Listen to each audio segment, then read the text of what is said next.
کفار سے جنگ کرنے کے لیے مدینہ کے باہر خندق کھودنے کا مشورہ دیا تھا۔ تو اب خندق کھودنا تھی مدینہ کے ایک طرف، تو خندق بھی بہت بڑی کھودنی تھی کہ جو اندازاً کہا جاتا ہے کہ 30 فٹ گہری، 30 فٹ چوڑی اور 300 میل لمبی خندق کھودنی تھی۔ تو ایک 10 صحابیوں نے اس کی تقسیم کر دی گئی تھی کہ 10 صحابی اتنا کھودیں گے، 40 خندق جو ہے وہ 10 صحابی کھودیں گے۔ اب موسم بھی سرد تھا اور غربت بھی تھی اور ظاہرہ دشمن کا خوف بھی تھا اور اسلام بھی نیا نیا آیا تھا، لیکن جو صحابہ نبی پاک صلی اللہ علیہ وسلم پہ دل و جان سے ایمان لا چکے تھے وہ اس کام کے لیے تیار ہو گئے تھے، اور نبی پاک صلی اللہ علیہ وسلم خود بھی لگے ہوئے تھے ان کے ساتھ۔ تو جب خندق کھودنے کے دوران ایک وقت ایسا بھی آیا کہ صحابہ کرام بھوک کے مارے بے حال تھے، تو انہوں نے اپنے پیٹوں میں پتھر باندھے ہوئے تھے، اور نبی پاک صلی اللہ علیہ وسلم نے 2 پتھر اپنے پیٹ پہ باندھ رکھے تھے۔ تو نبی پاک صلی اللہ علیہ وسلم نے ایک موقع ایسا آیا کہ جب صحابہ کرام خندق کھود رہے تھے، زمین بہت سخت تھی، کھودنا مشکل ہو رہا تھا، تو اچانک ایک چٹان آ گئی کھودتے کھودتے اس میں خندق میں، اور وہ چٹان جو تھی بہت سخت، ظاہر ہے پتھر کی چٹان۔ تو صحابہ کرام نبی پاک صلی اللہ علیہ وسلم کے پاس گئے کہ ہم سے یہ ہو نہیں رہا کام، تو نبی پاک صلی اللہ علیہ وسلم خود تشریف لے گئے، اور آپ صلی اللہ علیہ وسلم نے جب ایک ضرب لگائی تو چٹان تھوڑی سی ٹوٹ گئی اور اس میں سے آگ کے شعلے بلند ہوئے۔ صحابہ کرام نے بھی دیکھا یہ منظر، تو آپ صلی اللہ علیہ وسلم نے فرمایا اللہ اکبر، مجھے شام کی چابیاں دے دی گئیں، ملک شام کی چابیاں دے دی گئیں، اور میں ملک شام کے سرخ محلات کو اپنی نگاہوں کے سامنے دیکھ رہا ہوں۔ پھر دوسری ضرب لگائی نبی پاک صلی اللہ علیہ وسلم نے، تو دوسرا تھوڑا سا ٹکڑا اور ٹوٹ گیا، تو نبی پاک صلی اللہ علیہ وسلم نے ارشاد فرمایا اللہ اکبر، مجھے ملک فارس کی چابیاں دے دی گئیں۔ اب صحابہ کرام دیکھ رہے ہیں اور نبی پاک صلی اللہ علیہ وسلم ضربے لگا رہے ہیں اور ساتھ ساتھ یہ ارشاد فرما رہے ہیں۔ تیسری ضرب لگائی تو چٹان ٹوٹ گئی اور نبی پاک صلی اللہ علیہ وسلم نے فرمایا اللہ اکبر، مجھے یمن اور صنعاء کو میں اپنی آنکھوں کے سامنے دیکھ رہا ہوں، مجھے ان کی بھی بادشاہت دے دی گئی۔ اب اتنا مشکل اور کڑا وقت ہے، سارا دشمن، سارا علاقہ اکٹھا ہو کے مسلمانوں کے خلاف جمع ہو رہا ہے، یہودی اور کفار و مشرکین، منافقین سب اکٹھے ہوئے ہیں، اور اتنا مشکل وقت ہے، خوف کا عالم ہے، جنگ کا عالم ہے، بھوک کا عالم ہے، غربت ہے، محنت ہے، لیکن ان حالات میں نبی پاک صلی اللہ علیہ وسلم یہ ارشاد فرما رہے ہیں۔ اب جو ایمان لانے والے صحابہ کرام تھے وہ تو مان رہے ہیں، ان کے تو دل گواہی دے رہے ہیں، لیکن جو منافقین تھے بیچ میں وہ کیا کر رہے ہیں، وہ ہنس رہے ہیں، وہ مذاق اڑا رہے ہیں کہ یہ مسلمان ایران اور روم کے خواب دیکھ رہے ہیں ان حالات میں، جبکہ مدینہ کی چھوٹی سی ریاست میں وہ بھی اپنے بچاؤ کے لیے انہیں خندق کھودنی پڑ رہی ہے۔ بہرحال یہ اللہ کے فیصلے ہیں، اللہ تعالیٰ جسے چاہتا ہے بادشاہت دیتا ہے۔ تو پھر تاریخ نے دیکھا، لوگوں نے دیکھا کہ کس طرح مسلمانوں کو حضرت عمر رضی اللہ تعالیٰ عنہ کے دور میں آدھی دنیا فتح ہو گئی، ایران، روم، شام، مصر، فارس، سب۔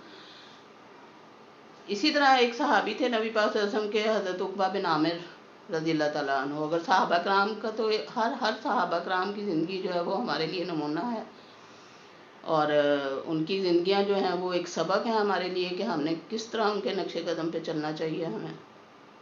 لیکن ان میں سے ایک صحابی تھے عقبہ بن عامر رضی اللہ تعالیٰ عنہ، جو بکریاں چرایا کرتے تھے مدینہ سے باہر۔ مدینہ میں تو اتنی چراگاہیں نہیں تھی، لیکن باہر لے جاتے تھے، جنگل میں بکریاں چرایا کرتے تھے، ساتھ ان کے 12 دوست ہوتے تھے۔ اب جب نبی پاک صلی اللہ علیہ وسلم مدینہ میں آئے ہیں، ان کو پتہ چلا کہ نبی پاک صلی اللہ علیہ وسلم آ گئے ہیں، تو انہوں نے سوچا کہ اب ہم اپنی بکریاں چرائیں کہ نبی پاک صلی اللہ علیہ وسلم کے پاس جا کے اسلام سیکھیں۔ تو فیصلہ یہ ہوا کہ ایک شخص جائے اور وہ نبی پاک صلی اللہ علیہ وسلم سے باتیں سن کے آ کے ان کو تعلیم دے۔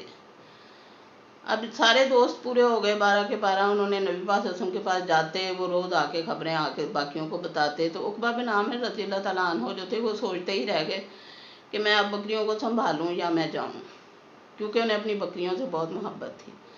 لیکن آخر ایک وہ دن بھی آیا کہ جب عقبہ بن عامر رضی اللہ تعالیٰ عنہ نے فیصلہ کر لیا اللہ کے حکم سے، تو وہ نبی پاک صلی اللہ علیہ وسلم کے پاس تشریف لے گئے اور کہنے لگے یا رسول اللہ صلی اللہ علیہ وسلم میں بیعت کرنا چاہتا ہوں۔ تو نبی پاک صلی اللہ علیہ وسلم نے فرمایا کون سی بیعت؟ بیعت ہجرہ یا اسلام کی؟ تو کہنے لگے کہ بیعت ہجرہ کرنا چاہتا ہوں، میں ہجرت کرنا چاہتا ہوں، میں سب چھوڑ کے آپ کے پاس رہنا چاہتا ہوں۔ تو نبی پاک صلی اللہ علیہ وسلم نے فرمایا ٹھیک ہے، آپ صلی اللہ علیہ وسلم نے بیعت کر لی۔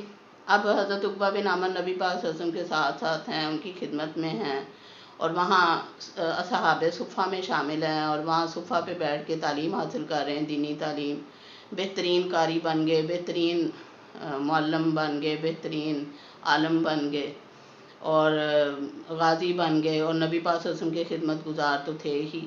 تو نبی پاک صلی اللہ علیہ وسلم جب بھی کہیں جاتے تھے تو حضرت عقبہ بن عامر رضی اللہ تعالیٰ عنہ کو ساتھ لے کے جاتے تھے۔ ایک دفعہ سواری میں تھے تو آپ صلی اللہ علیہ وسلم جا رہے تھے، سواری پہ سوار تھے، تو تھوڑی دور جا کے آپ صلی اللہ علیہ وسلم نے فرمایا کہ عقبہ اب تم آ جاؤ اوپر، اور خود نیچے اتر گئے۔ عقبہ بن عامر کی عادت تھی کہ وہ نبی پاک صلی اللہ علیہ وسلم کی سواری کی نکیل ہاتھ میں لے کے چلتے تھے۔ اب عقبہ بن عامر سوچ میں پڑ گئے کہ میں اب کیسے نبی پاک صلی اللہ علیہ وسلم پیدل چلیں اور میں سواری پہ، یہ مناسب نہیں ہے۔ لیکن پھر دل میں خیال آیا کہ نافرمانی بھی نہیں کر سکتا، تو آپ صلی اللہ علیہ وسلم کے کہنے پہ وہ اونٹ پہ سوار ہو گئے۔ تھوڑی دیر بعد پھر شرمندہ ہوئے خود میں ہی اور اترے، کہنے لگے یا رسول اللہ صلی اللہ علیہ وسلم میں نہیں یہ کر سکتا، آپ چڑھیں اوپر، آپ بیٹھیں، میں چلتا ہوں۔ تو آپ صلی اللہ علیہ وسلم نے انہیں اس وقت 2 صورتیں سکھائیں، معوذتین، سورہ فلق اور سورہ ناس، جو انہوں نے بعد میں مسجد میں تلاوت بھی کی، نماز میں پڑھائیں۔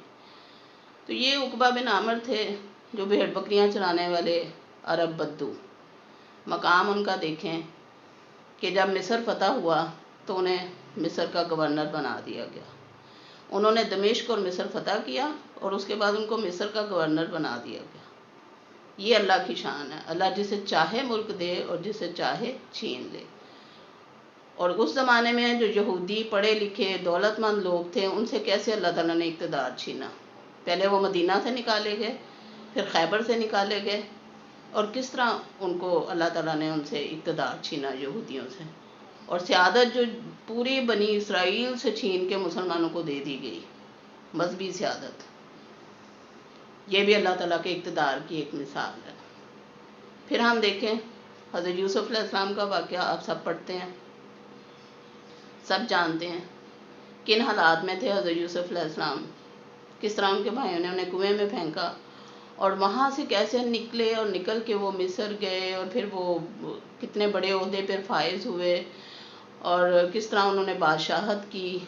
یہ سب ہمارے سامنے مثالیں ہیں۔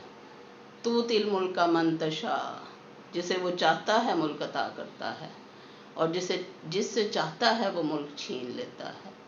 حضرت ابراہیم علیہ السلام کی مثال لے لیں، بڑی مثال ہمارے سامنے ہے۔ آگ میں ڈالا گیا انہیں ملک بدر کر دیا گیا، لیکن پھر کیا نتیجہ ہوا کہ اللہ تعالیٰ جو چاہتا تھا وہ ہوا، اور اللہ تعالیٰ نے آل ابراہیم کو دنیا والوں پر غالب کر دیا،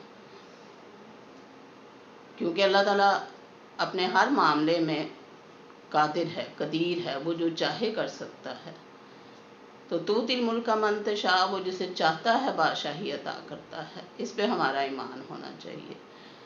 اللہ تعالیٰ فرماتے ہیں قل اللہم مالک الملک توتی الملک من تشاء، کہہ دیجئے اے اللہ مالک بادشاہت کے، تو جسے چاہتا ہے بادشاہی عطا کرتا ہے۔